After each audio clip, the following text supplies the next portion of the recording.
There's not one guy, one person in the history of this program that's bigger than the program. What's better than this? Guys being dudes.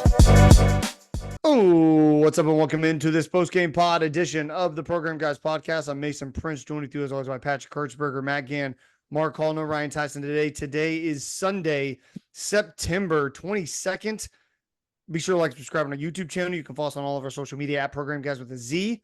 You can also find us on Spotify, Apple Podcasts, Google Podcasts, all that good stuff. Oklahoma dropped its first game of the year.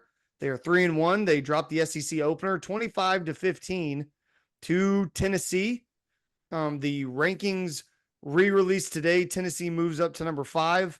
Oklahoma drops to 21, I believe. Which, honestly, if you care about that right now, I can't talk to you. Because this team's got bigger problems than being ranked 21st in the country. I don't really know where to start. Me and Mark kind of had a talk last night about like how this was going to look. And I feel like it kind of needs to just start and may take the whole time of a discourse of like, where do we go from the move to Michael Hawkins with one series left in the first half to, do you play Jackson Arnold next week against Auburn? Do you ride Michael Hawkins? Was the move the correct one? And I want to start with Mark because I think he's the most vehement with the opinion that it was the wrong decision. Mind. Okay. Change my mind. I would still like totally. to. So I slept on it. So let me tell you where I was last night. Yeah, there we go. So where I was last night is you've built this offense and you've built this team around the idea that Jackson Arnold is the guy. You're functioning every single step of every single week as if Jackson Arnold is the guy. He's got the arm. We know he has the arm. And the injuries did not go away. The players who are playing poorly around Jackson do not start suddenly not play poorly. The offense puts up 15 points last night. Like it's bad even when Michael Hawkins goes into the game. We get a garbage time touchdown and he's able to have a couple of nice Jaquez Petaway throws. It's not to take anything away from him. I thought he also played really well moving laterally in ways that Jackson is unable to. He looked good for a true freshman. But to suddenly switch course on what has been your 2-year plan because you have a bad game against the best defensive line in the country with the worst offensive line we'd seen at Oklahoma in all my years of fandom, fail last night to me to be short-sighted. I woke up today, I thought about it. I think Jackson's a little broken. And that's where the errors keep coming from, because it's not like pressure staring him in the face and he makes a mistake that freshmen make kind of thing, right? It's sort of boneheaded calls. It's sort of boneheaded decisions that he's making. The throws into at least double coverage, the what am I doing? I'm going to lateral kind of deal. Fumbling's just unacceptable in the situation that he fumbles in, right? So, hey, I still need to see a lot more from Michael Hawkins, but at least there's something to see. And I'm not sure Jackson can show us much right now. I'm not sure he's got it right now. Matt, you're the only person. We were all three at the game in person. You're the only person who watched on TV. Kind of what was your vantage point and kind of the TV side of things? Yeah, I think Mark hit on a couple of good points. It wasn't like the offense changed in the last 2 weeks. It's still the same, decimated, injuries, the offensive line, wide receivers, even though we got Branson Hickman back, a little bit rusty, some bad snaps, and still the offensive line has a lot of issues. And so when it comes to first and second quarters, when we only put 3 points up after a good first drive, the offense stalls again. It stutters. It sputters just like it has. And again, the offensive line is going to be the weak point, continues to be the weak point of just not giving any ability to run the football as well as protect when you have the number one defensive line who rotates 10 to 15 guys and keeps them fresh. I mean, you saw that last night. A lot of pressure both on Jackson and Michael. But Jackson Arnold, 2 unforgivable turnovers after the OU defense creates those turnovers. I mean, if we think about when Spears Jenny comes around, hits Nico, gets the ball, we're within the 5-yard line to score. I mean, literally a gift wrapped play. And then the next play, we run a QB draw. Jackson fumbles.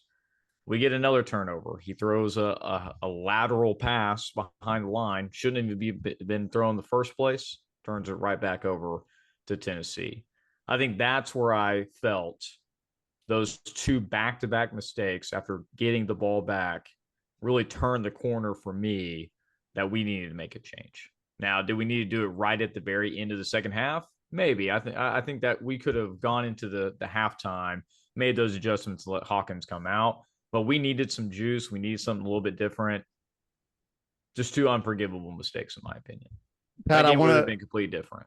Pat, I want to get to you, but I heard something from someone that Jackson's body language was just terrible. I didn't ever have that vantage point on the TV copy, Matt.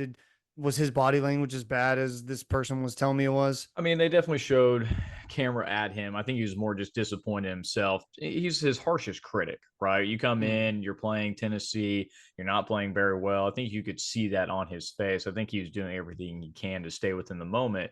But when you get benched for a backup, it's kind of hard to continue to stay in there. So I'm sure the vantage point didn't look great from a TV standpoint because every time it went to him, definitely had a disappointed look on his face. Pat? Yeah, putting Michael Hawkins in last night was the right decision. I think maybe you could have done it after halftime too, just to make sure like Tennessee didn't know it was coming, right? Because they had 15 minutes to think about that. But I think going into next week too with Michael Hawkins is the correct decision. Something happens with Jackson Arnold. He gets in his own head. He loses his confidence, and it's really sad because he is really talented. I feel really bad for him, but the body language issue is a huge one. You saw Michael Hawkins come in right away, hyping the team up. Bad snap to him right away, and he's still hyping the guys up. It was just a completely different mentality, and he brought a lot of positivity to this team. Look, like he's a true freshman. He's going to make a lot of mistakes, but at least that portion of it will help some type of mentality for this team and this offense because they need it. They need it. So my whole thing, I was very much in the camp of in the first half. Really halfway through the second quarter, I was like, all right, it's time to move on because this is not working. And I wasn't really of the opinion that you needed to move on for good to Michael Hawkins. I just thought you needed to make a change to get some sort of energy and spark because all this offense was flat and they had nothing. And I was like, maybe the kid can just give you something with his feet that Jackson can't and can get Tennessee a little off guard. My problem with Jackson is this. He's not improving.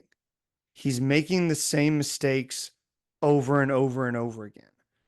And it's that is inexcusable. You can't do that. You can make that excuse in game 1. I'll even give you a game 2. But we went to Tulane and in the first half against Tennessee, and he's the same dude, arguably worse. Quite arguably worse. And I want you guys to think really hard because we talk about the arm talent with Jackson Arnold, and I'm here to tell you he's got it. He's got a cannon for an arm. Outside of the first long play to Jalil Farouk, what is a throw by Jackson Arnold that you've been impressed with? Because I can't think of another. I can't. Nick Anderson in the bowl game to Arizona, but this season, I thought he had really great arm talent on the one pass when he's actually getting tackled from his right, throws the ball into Deion Burks. It's a touchdown. That was an excellent one. 2 Jake Roberts passes, that one game where Houston, I guess, where we had one touchdown on one of them and a third down conversion on the other. But I think the thing is, those are scintillating instances of talent that sort of feed this thing of Jackson Arnold's the guy, right? You see that, and not many people can do all the things that he does in those moments. At the same time, it's what you said. He hasn't gotten better. He is still the same guy we saw in the Alamo Bowl last year.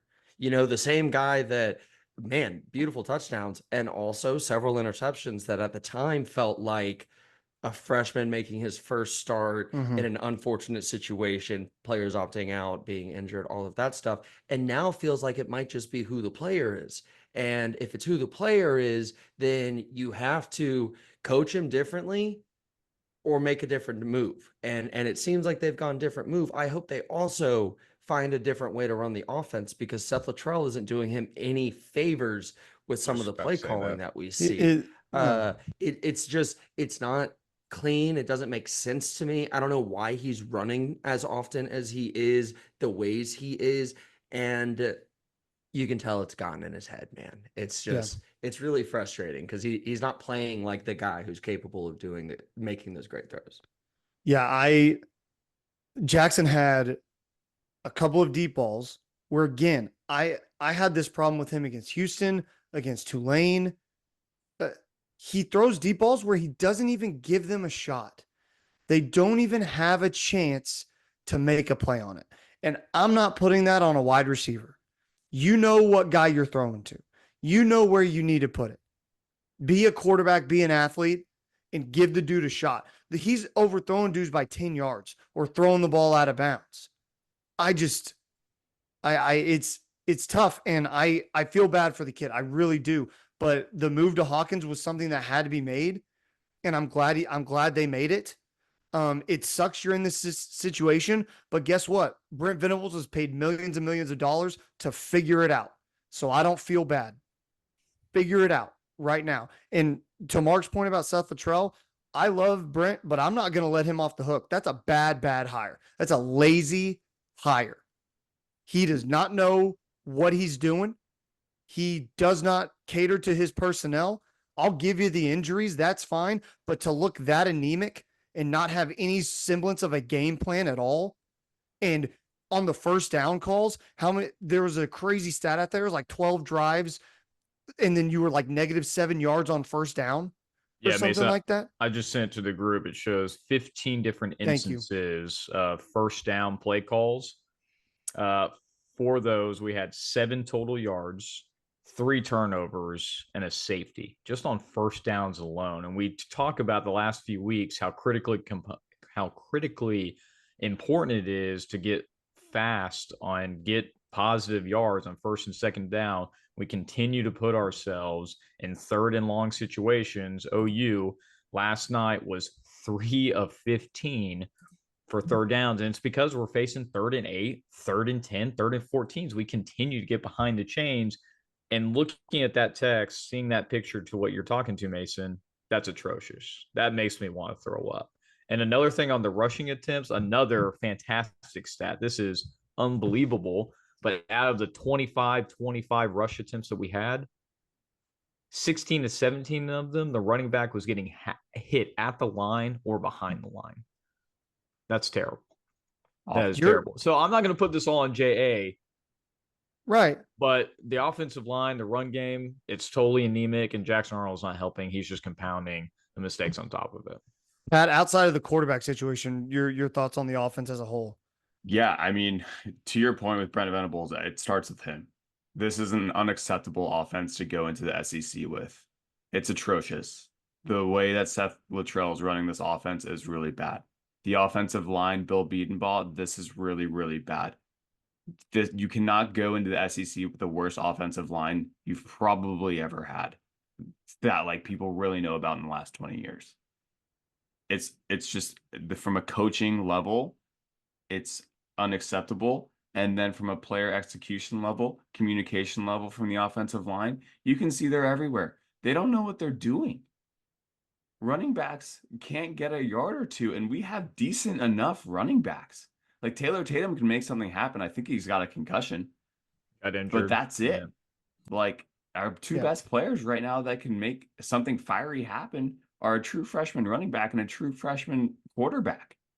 There's been no development on anywhere else in this offense. The injuries are atrocious. Why do you have so many injuries on the offensive side of the ball? There's no excuse. Brent was asked that question last night, and he gave like a bad answer, honestly, about Dolby. Like, yeah, you can't do anything about a fractured foot. Like, bless him. But the rest of the injuries, like that's just compounding. You are doing something wrong at this point from a coaching perspective too, not just players. And that's what is really driving me more insane than the game last night, is that multiple things have had to go wrong. There must have been groupthink in multiple meetings for you to say Jackson Arnold's our guy. Let's let go of Dylan Gabriel. Michael Hawkins is not as good as Jackson Arnold. Like, we heard that Jackson Arnold had growing pains during spring practice and fall training camp. And that's crazy. It's crazy that they didn't know this was coming and that they were telling us differently. That's ridiculous. Yeah. It's the telling us differently. It's the telling us differently, right? And building Jackson up in a way that, yeah, we all do see the thing, but we trusted you guys to tell us what was happening here. And one thing, the Seth Luttrell hire, I think, has failed. Like, we can see that on the field right now. I want to see if Brent addresses it promptly, right? Like, I'm not saying fire him mid-season. I don't think that's smart, but I don't think you gain anything from that. Exactly, Yeah. right? And I don't want to change play calling duties because Joe John's never done that. What are we doing there? But he's a part of the thing too, right? I think they valued continuity, this sense of continuity over the best person. And we're seeing what that can like do to you, because you end up cooking with Jeff Lebby's offense and Seth Luttrell's offense and Joe John Finley's ideas all sort of in a mish, and nothing audible comes out on the other side. This doesn't look like a lot of the offenses that you see in the country where there is clearly an idea to what this team is doing. Yeah. It's a weird thing. It's a weird thing to me. The crappy thing, one of the crappy things for me is this. Like, I think we all know the switch to Michael Hawkins needed to be made. I don't think he's ready, and it's not fair to him, but here we are. Yeah. And what are you going to do on the offensive line? There's people calling for Eugene Brooks and Eddie Pierre-Louis. Those guys aren't ready. Like, what? You're putting yourself in this position, and you are the only one to blame. You played the transfer portal game and you lost. You bet on the transfer portal and you lost on the offensive line. These guys suck. They're not bad. And to Matt's point about all the injuries, how come none of the defensive guys have this issue? I think you can make the case that it's luck. I can also think you can make the case that a bunch of these guys are pretty effing soft. I think they're soft. I really do. There were multiple times last night where our guys carrying the ball got hit in the goddamn mouth and got hurt because of it, because they weren't running with a purpose and Tennessee was. And that's a mentality thing to me. All due respect to Taylor Tatum, I think he's a fantastic player. Part of the reason I think, unfortunately, that he got hit as hard as he did is because he wasn't running as hard as the linebacker who was coming to tackle him. And that's an issue. That's an issue. You had Javonte Barnes going down the sideline on our best run of the night and gets lit the hell up. Lit the hell up. You know why? Because he doesn't lower his shoulder. He sees the guy coming and he's standing straight up. He's not fighting for a yard. He's waiting to get hit or think he's going to get ushered out of bounds. This is the SEC, brother. I got bad news for you. They're not going to usher you out of bounds. They're going to smack you in the damn mouth. And they did it multiple times last night. And I don't think that offense was remotely ready for it. And the offensive line wasn't ready for it at all, based on the stat that Matt gave of them being hit in the running game behind the line of scrimmage. You're running the ball. You're supposed to fire off. They don't know what you're doing. Fire off the ball. You can't get a yard of push. That's a mentality thing to me all the way, and it's broken on the offensive side. And you can tell in all of them. You could tell in all of them when they came off the field, just hanging the heads and everything. You can tell. Yeah. To Mark's point earlier too about the continuity and how we favor just continuity over maybe picking the best thing. Gavin Sawchuk is announced as the starting running back. Like, this is everywhere across the program of let's just do this continuity thing. Let's have a different captain every week instead of, why is Danny Stutzman not the captain every freaking week? He's the one who takes responsibility for this team. Just But send Gavin Danny out there Sawchuk's at this is like, point. Send one person. Send Danny. That's it. Just send one person at this point. That's the only thing. It's pretty, I guess I kind of want to pivot here this way. It's really, really tough to watch the effort that the defense puts forward and get rewarded with this. It has to be mentally demoralizing. And credit to Danny Stutzman. He was asked last night about it and, gave as good of an answer as you could. He was honest to a question like that. He kind of said, it's tough, but our job is to defend, and we're going to go out there and defend no matter what the situation is, no matter how many times we got to go out there. Like, that's our job. That's what we're going to do. We're going to pick up our teammates, and that's what we got to do. And good for him. That's a tough question and one that needed to be asked, but I just feel awful for this defense, man. Just absolutely awful. I'm gutted, honestly, because you could just tell how hard the defense fought the entire game. And they gave our offense multiple opportunities and put them in prime position with the turnovers, forcing Tennessee to punt. This is a team that Tennessee didn't have. They've punted twice all year. They've been averaging 500 to 600 yards per game, getting 40, 50, 60 plus points. Listen, they end the day with 25 points, less than 400 yards. And the rush defense was incredible all night long. Tennessee ran the ball 52 times for a little over 100 yards. They got about 2 yards per carry. Yeah, sure. If you're going to run the ball 50 damn times, you're bound to get at least a couple yards. But man, Robert Spears-Jennings was all over the field. He's my MVP. I'm gonna go ahead and say it. Kip Lewis, Peyton Bowen, we got so many contributions from these guys, and they kept us in the majority of the game, and even to the end, continue to go out there, play after play, even being on the field for over 30 plus minutes because our offense can't sustain anything and no drives whatsoever. I'm gutted. I mean, every time I almost felt like when the offense won the field, man, I'd rather have the defense out there, which is horrible to say, but they were so much better, and you can just see it. They're vastly more talented on that side of the ball. Yeah, defensive side of the ball. Like the defense played winning football and the offense played losing football. The defense is better than we thought they would be. No one had them scoring less than 25 points. No one had them dropping. Like I think I was the most aggressive on that, and it was still like 31 or something. Mm-hmm. Like it is different what this defense is doing. And I mean, we go out there in a 3-man front all game. Yeah. We haven't shown that all year. No. That's the Brent Venables shit that I was talking about. Zach Alley's bringing it. Yeah. Brent Venables on that side of things, the linebackers, they're bringing it. Defensive backs play well. Eli Bowen is out there making contributions as a freshman. Jacoby Johnson didn't do that.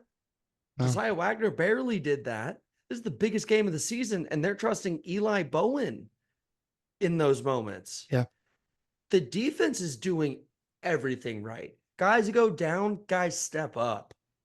Linebackers are rotating. Several instances I see, oh, wow, Danny's not in there. Yeah. Shit, dude, what are we doing? Danny's not in there. And the play's fine, because that's why you get those rotation snaps in games 1 through 3. The defense knows what it's doing, and there's talent at every level. You can see the team that Billy Bowman and Danny Stutzman envisioned when they talked about coming back and said, we could be leaders on this group. We could go take over on the defensive side of the ball and leave a legacy for what's coming next.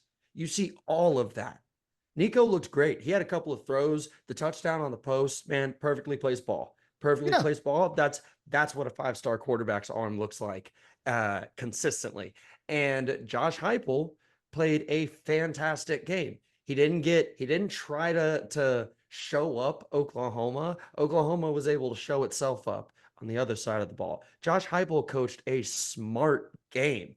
He ran the ball, even though it wasn't all that effective, because it just cooked our defense for longer. Mm-hmm. And they held up. They did everything they needed to do.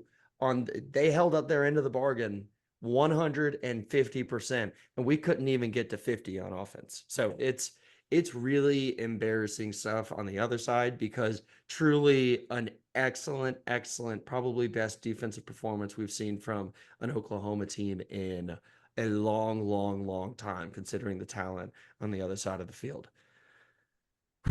Pat, Yeah, defense was incredible. It's the first time seeing them live for me, and man, they're just so fast, so physical. They really swarm the ball, right? And the amount of faith, I was sitting next to my wife during the game. She's like, "Why are you going for it on 4th and 2?" And I was like, "Well, A, I don't know, because we're not going to make that. But B, it's because we're going to stop you." And bam, 3 and out right away. The trust we have in this defense is so amazing. And really hats off to the coaches on that side of the ball and the players on that side of the ball, because it's damn near perfect. It's damn near perfect. it's hilarious. Not even, it's sad, but to see the ineptness on the offensive side of the ball and to see the amount of guys who are needed to step up and none of them do. And then you have a guy like Trace Ford, who's done absolutely nothing through 3 games, come in and have arguably the game of his life. Played amazing. And that's my MVP is Trace Ford. He, like, credit to that guy, man. Was a shot out of a cannon. Shot out of a cannon. I get chills, man, because like that's the kind of stuff that you hire Brent Venables for. Like Mark said, we didn't run a 3-man front all year. And you get out there and you run a 3-man front. I guarantee you Tennessee's kind of like, oh shit. What are we going to do for a second? And let's make no mistake. That's a very good Tennessee team. They deserve a ton of credit. They are a good football team, and they deserve to be a top 10 team in the country. But they had their moments where they looked sluggish, and it's not because of them. It's because of what we did on the defensive side of the ball. And that should be something to hang your hat on, I guess. I don't know. The only thing that makes me feel maybe a little bit better is that for as much as a dumpster fire as OU is, Auburn might be more of one. I don't know. That's the only thing that I can feel a little good about. Just real quick, Matt, before you go, the only thing that makes me feel good is that we won the game 12-6 in the second half. Yeah. Makes me feel good. 6 points we gave up in the second half. Yeah. And it's unreal. It's unreal what the defense did. Since it seems like we're just going to slide seamlessly into our MVPs, I'm going to go Zach Alley, because I can't stomach the idea of anything on offense. And I think that just everyone we saw on defense was up to the task and held the line, held the standard, all of that stuff. Zach Alley. Matt. You gave us your MVP, right? Yeah, Robert Spears-Jennings. I mean, he was just all over the field, got the sack fumble that was within the 5. And honestly, OU had the ability to win last night. That being said, if the offense could have really took advantage of those turnovers and put boards, I mean, if you would have told me in the beginning that we would have held Tennessee to under 30 points, Nico would have had less than 200 yards rushing, and we would have held him 2.2 rushing per attempt, I would say OU would have won by 2 touchdowns. And honestly, we should have if the offense had any identity or anything that they could do. We could have beaten Tennessee last night. I have full confidence in that. Not with the offense, but what the defense showed. We have a championship caliber defense. Our offense is nowhere near it at that point. And when we've been in college and since we've been out, it's crazy to see how we've always been an offensive team in all the major statistical categories, and we have completely flipped. It is incredible to see in such a short amount of time, but we had the opportunity to beat Tennessee last night. Our offense did not show up at all. So I'm going to give my MVP, obviously, to Robert Spears-Jennings. He played an incredible football game last night. Who's your MVP, Pat? I'm going to go with Michael Hawkins. I thought he brought a lot of positivity to the game. He extended plays when he needed to. He made cerebral decisions to throw the ball away as well. Like, yeah, he's going to get sacked as well, but I really like the energy he brought in. I mean, he flipped into the end zone, guys.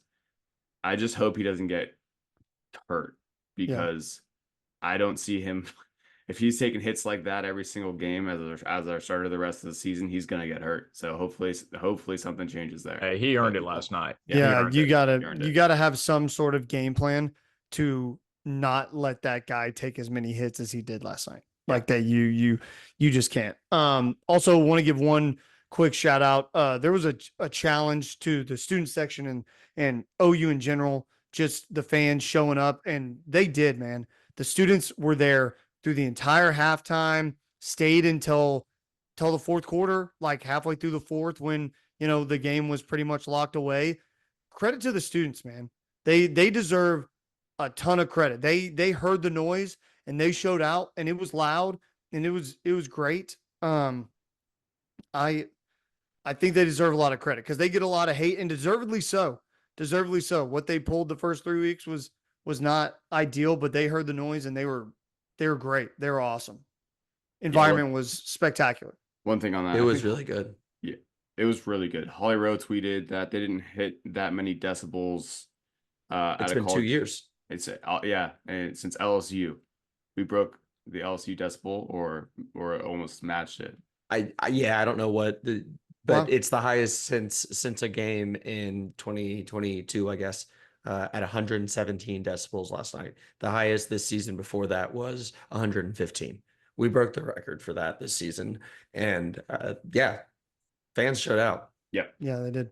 Just it's absolutely crazy. You were in the fourth quarter in a 2-score game, and like we're driving and had a chance to make it a 1-score game, and you just couldn't do anything. Just brutal. Real fast special teams note. I know we're all leaving. Peyton Bowen looked great returning the ball. He did. I really liked what I saw from him. And it seems that we're at least experimenting with Sam Franklin and Gavin Sawchuk being the return men on kickoffs instead of Billy. And that's an interesting thing. And it also, I think, sort of shows you what the offensive staff thinks of where Gavin Sawchuk is right now. Mm-hmm. Yep, I agree. I agree with that. Anything else before we get out of here, guys?